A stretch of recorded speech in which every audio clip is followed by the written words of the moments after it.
We'll begin with number 15 as an example. When you're in Google Classroom, to get to your work, please press the Open button. And some of these files are examples that you're going to be editing with other people.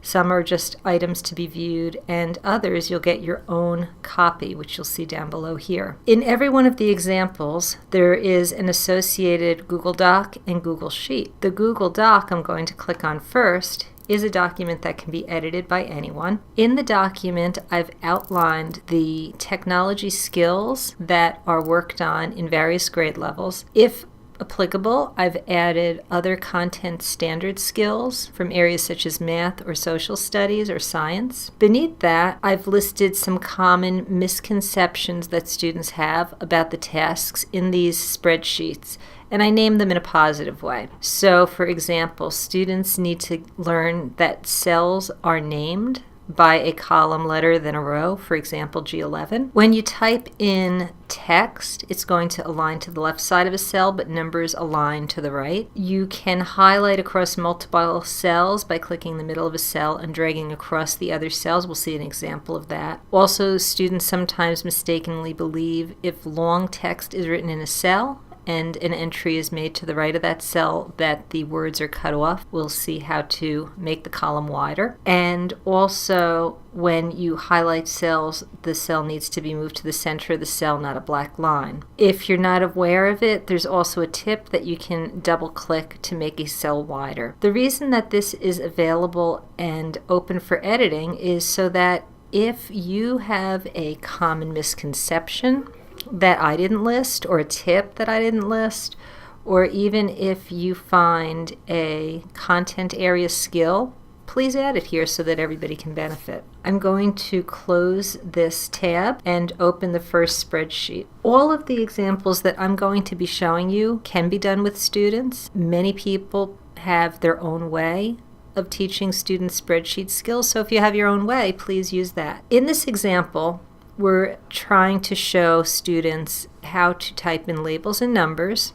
and how they align. You could do this in a classroom with every child in their own spreadsheet, typing in every piece of information as you go around the room and asking students for feedback. In the workshop, we were in a shared document, and so each tech integrator entered the information one row at a time. What we noticed as people were typing is that some people typed in none or 0 in the number of pets column. You'll see students do the same thing. You want them to understand that numbers are digits and words are something that the computer cannot do formulas with. And so we do want to write a 0 if that's the answer. Right now, the columns are a certain width. You can resize a column by moving your mouse to the thin line between the column headings. If you press and hold the mouse, it will allow you to resize the column. If you double click your mouse, it will resize the column to the widest entry. I'm going to type Miss Anne Marie Sullivan, and I'm born in June. I'm right-handed. I have no pets. This is one of the things that confuse students. So if a word is typed into a cell, when you click on it, it will appear in the formula bar.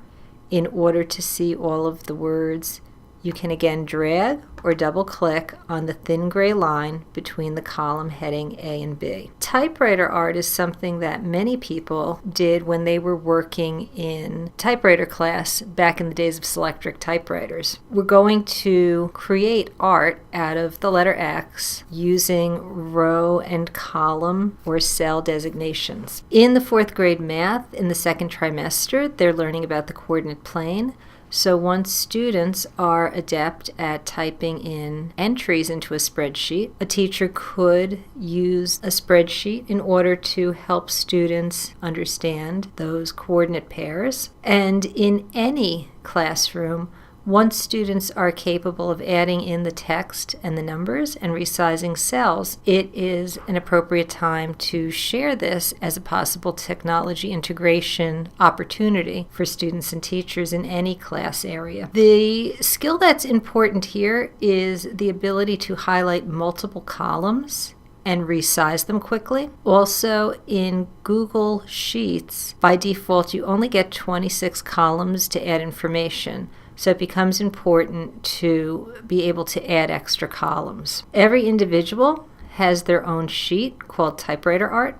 And so I'm going to click to open that, and it is a blank sheet. If I scroll over to the right, you'll see that the column headings end at the letter Z.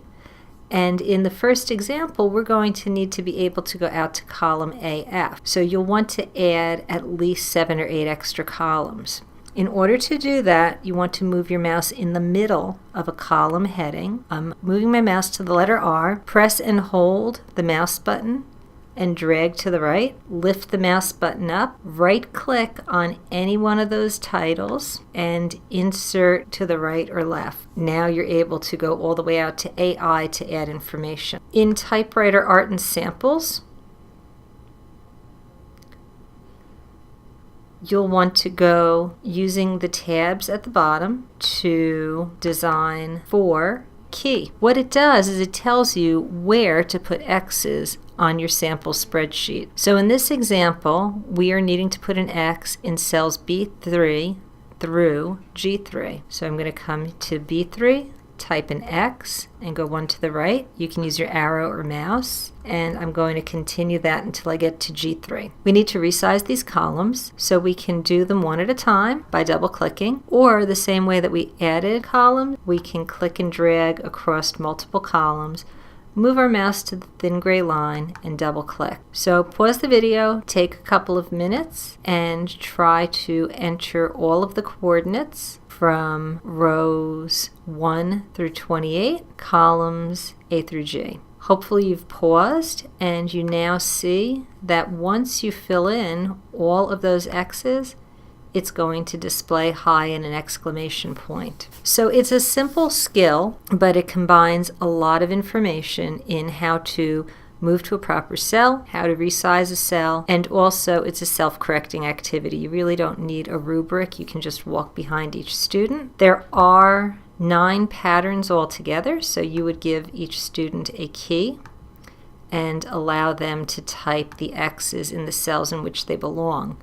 If you see a single letter, you're just putting an X in that single column. And if you go to the designs, you can see what was supposed to be there. So we've got a trick-or-treat bag, a TIE fighter, a little smile with some arrows on it, and a few other designs.